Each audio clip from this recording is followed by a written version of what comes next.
Corporal Whompov, you are accused of insulting on the 3rd of September instant, by word and deed, the village constable Zhigin, the parish elder Alyapov, the local militiaman Efimov, the witnesses Ivanov and Gavrilov, and another 6 peasants, the first 3 being subjected to your insults while in performance of their duties. Do you acknowledge your guilt? Whompov, a wrinkled corporal with a prickly face, stands at attention and answers in a hoarse, stifled voice, rapping out each word as if giving a command.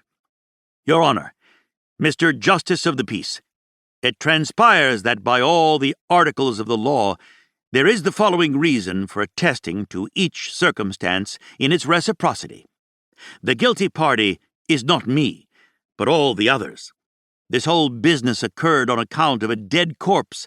May he rest in peace. 2 days ago, I was walking with my wife, Anfisa, quietly, honorably. I see there is a heap of various folk standing on the riverbank. By what full right have these folks gathered here? I ask, how come? Does the law say folk come in herds? I shouted, break it up.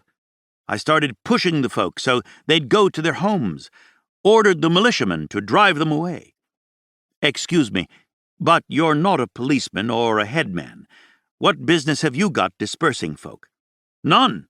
None. Voices are heard from various corners of the courtroom. There's no living with him, Your Honor. 15 years we've suffered from him. Ever since he got back from the army, we've felt like fleeing the village. He torments everybody. Exactly right, Your Honor, testifies the village headman. We're all complaining. It's impossible to live with him. We're carrying icons, or there's a wedding, or, say, some other occasion. Everywhere he's shouting, clamoring, demanding order all the time.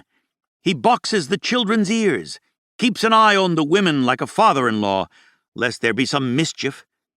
The other day he went around the cottages, giving orders not to sing songs or burn candles.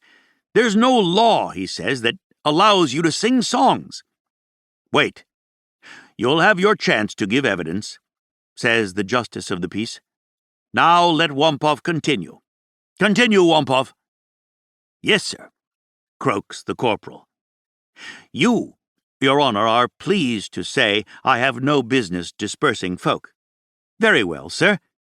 But if there's disorder, can folk be allowed to act outrageously? Is it written somewhere in the law that folk can do as they like? I can't allow it, sir. If I don't disperse them and punish them, who will? Nobody in the whole village knows about real order except me alone. You might say, Your Honor, I know how to deal with people of lower rank.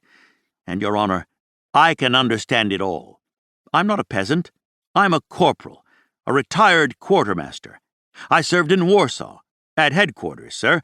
And after that, if you care to know, in civilian life, I became a fireman, sir. And after that, weakened by illness, I left the fire department and for 2 years worked in a boys' classical primary school as a porter. I know all about order, sir. But your peasant is a simple man. He understands nothing and has to obey me, because it's for his own good. Take this case, for example. I disperse the folk, and there on the bank in the sand lies the drowned corpse of a dead man. On what possible grounds, I ask you, is he lying there? Is there any order in that? Where is the constable looking?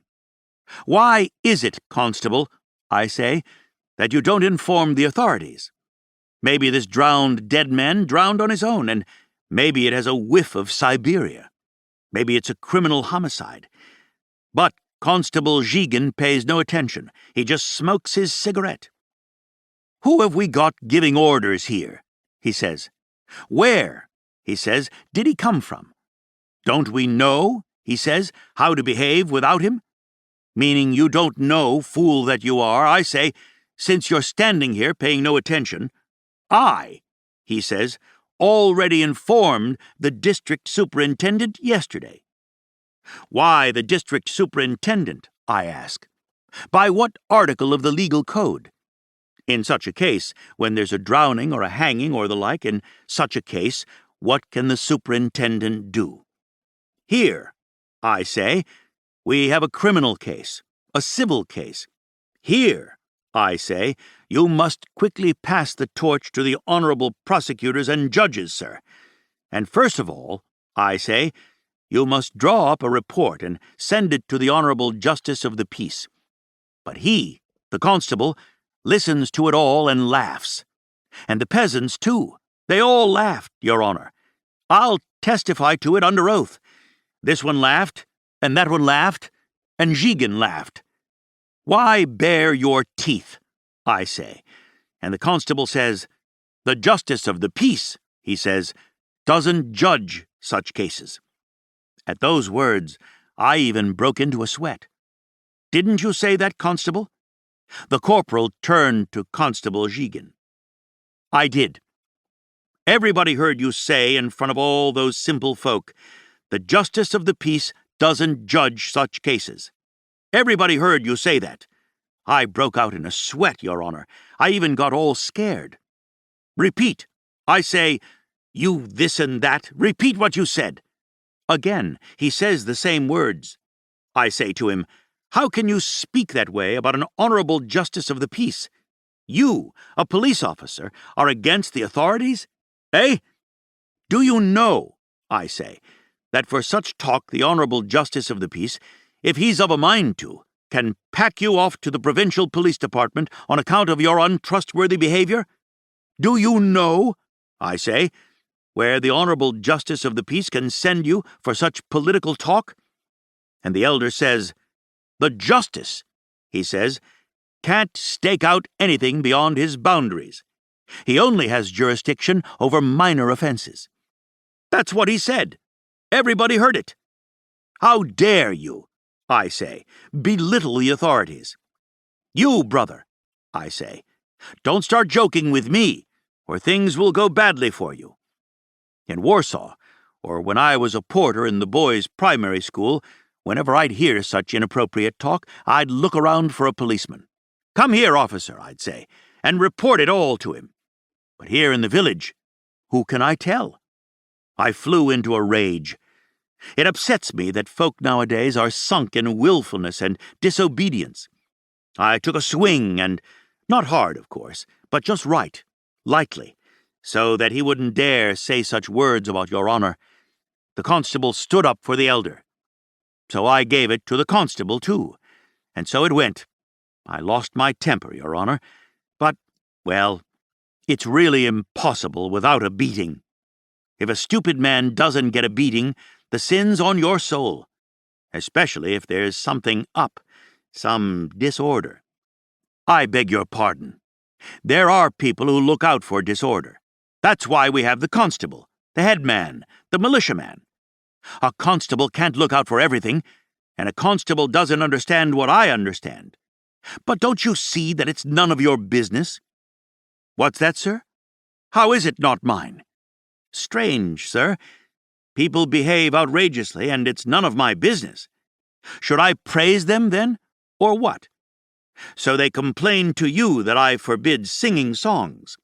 What's the good of songs? Instead of taking up some kind of work, they sing songs. And they've also made it a fashion to sit in the evening with candles burning. They should go to bed, but they're talking and laughing. I've got it written down, sir. What have you got written down? Who sits with candles burning? Whompov pulls a greasy scrap of paper from his pocket, puts on his spectacles, and reads. Peasants who sit with candles burning. Ivan Prokhorov, Sava Mikiforov, Pyotr Petrov. The soldier's widow Shustrova lives in depraved lawlessness with Semyon Kislov.